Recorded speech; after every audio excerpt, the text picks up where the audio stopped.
హిందీని వ్యతిరేకించడం అంటే రాబోయే తరాల అభివృద్ధిని పరిమితం చేయడమేనని AP deputy CM Pawan Kalyan అన్నారు.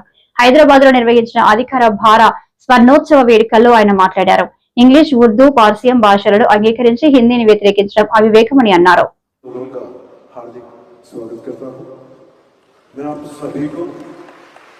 राजभाषा विभाग स्वर्ण जयंती समारोह की हृदय से बधाई व शुभकामनाएं देता हूं। साथ ही मैं पूरे देशवासियों को इस हिंदी दिवस की हार्दिक शुभकामनाएं देता हूं। हमारा भारत विविधताओं का देश है। अलग अलग संस्कृति और भाषाओं से बना है, लेकिन फिर भी हम एक हैं। और इसका सबसे बड़ा कारण है भाषा से जुड़ी हमारी एकता।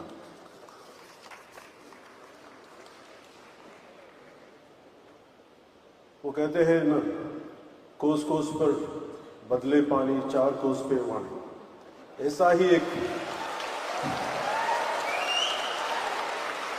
ही एक उदाहरण नॉर्थ ईस्ट में अरुणाचल प्रदेश का है, जहां 50 से ज्यादा ट्राइबल लैंग्वेज बोली जाती है, पर एक कॉमन भाषा के रूप में हिंदी उन्हें जोड़ती है।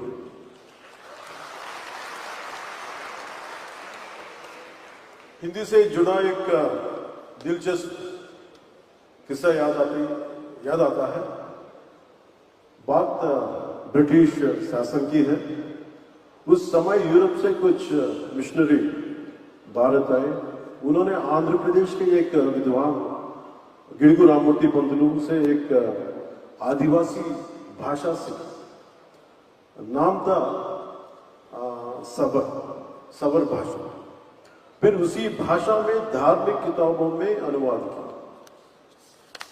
सोचे, जब विदेशी लोग हमारी भाषाएं सीख सकते हैं, हम जर्मनी जाते हैं कमाने के लिए तो जर्मन सीखते हैं, जापान जाते हैं तो जापानी, तो हम अपनी ही हिंदी भाषा से इतना डरते क्यों?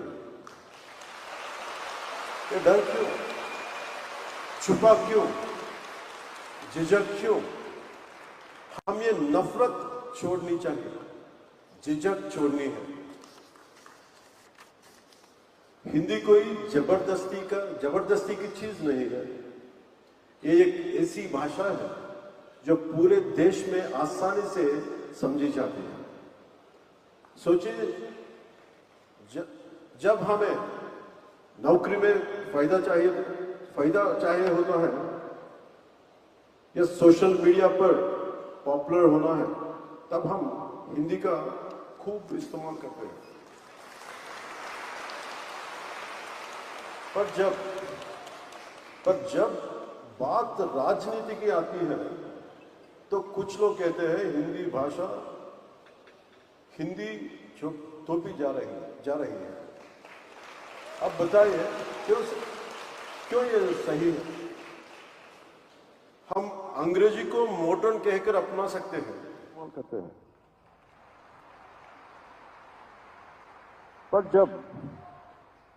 जब बात राजनीति की आती है, तो कुछ लोग कहते हैं हिंदी थोपी जा रही है। अब बताइए, क्यों ये सही है? हम अंग्रेजी को मॉडर्न कहकर अपना सकते हैं, तो हिंदी को अपनाने में शर्म किसकी?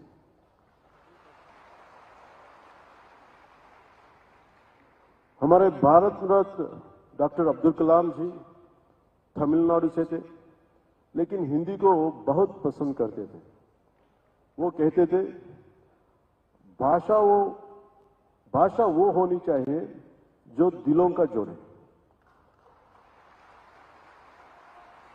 तो आइए हिंदी को भी इसी नजरिया से देखें, ना तो जबरदस्ती करें, ना विरोध, बस समझो और अपनाएं।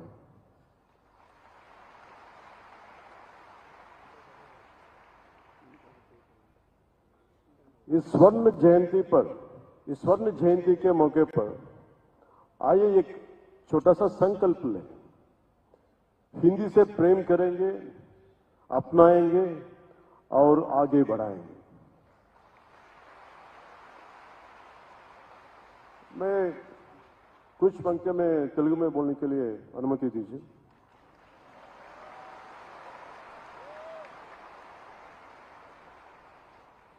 ఒక బెంగాలీ గీతం జాతీయ గీతమైన, ఒక పంజాబీ భగత్ సింగ్ భారతదేశానికి ఒక రెవల్యూషనరీ ఐకన్. రాణా ప్రతాప్ శౌర్యానికి, దేశానికి ఎక్కడో రాజస్థాన్లో ఉన్న రాణా ప్రతాప్, తమిళనాడులో ఉన్న Abdul Kalam missile man of India, Madras presidency ద్రావిడ ప్రాంతంలోనున్న ఒకళ్ళు చేసిన జెండా, మువ్వెన్నెల జెండా మన భారతదేశానికి తిరంగా అయింది. ప్రతి భాష జీవ భాష. మనం మాట్లాడే తెలుగు, తమిళ్, కన్నడ, మలయాళం, వారిస, వడియా, ఏ భాషలైనా కావచ్చు, మన మాతృభాష. కానీ రాష్ట్ర భాష మటుకు హిందీ.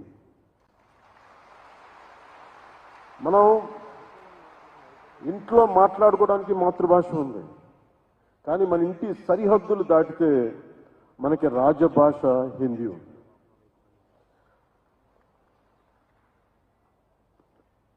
ప్రపంచం మొత్తం విడిపోవడానికి కారణాలు వెతుక్కుంటూ ఉంది, కానీ మన దేశం మొత్తం ఈ రోజున కలవడానికి, ఏకం కావడానికి ఈ రోజున మన రాష్ట్ర భాషని వెతుక్కుంటుంది, అది హిందీ అయ్యింది.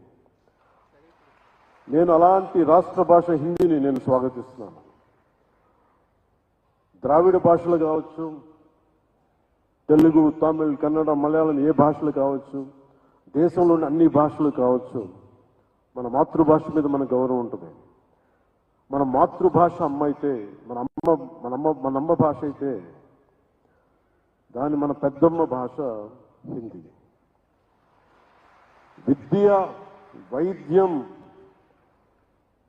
వ్యాపారం, ఉపాధి, వీటన్నిటికీ అన్ని భాషలు, వీటి కోసం అన్ని భాషలు, మాండలికాలు, గోడల్ని ఛేదించుకొని వెళ్ళిపోతున్న వీటి అవసరం కోసం.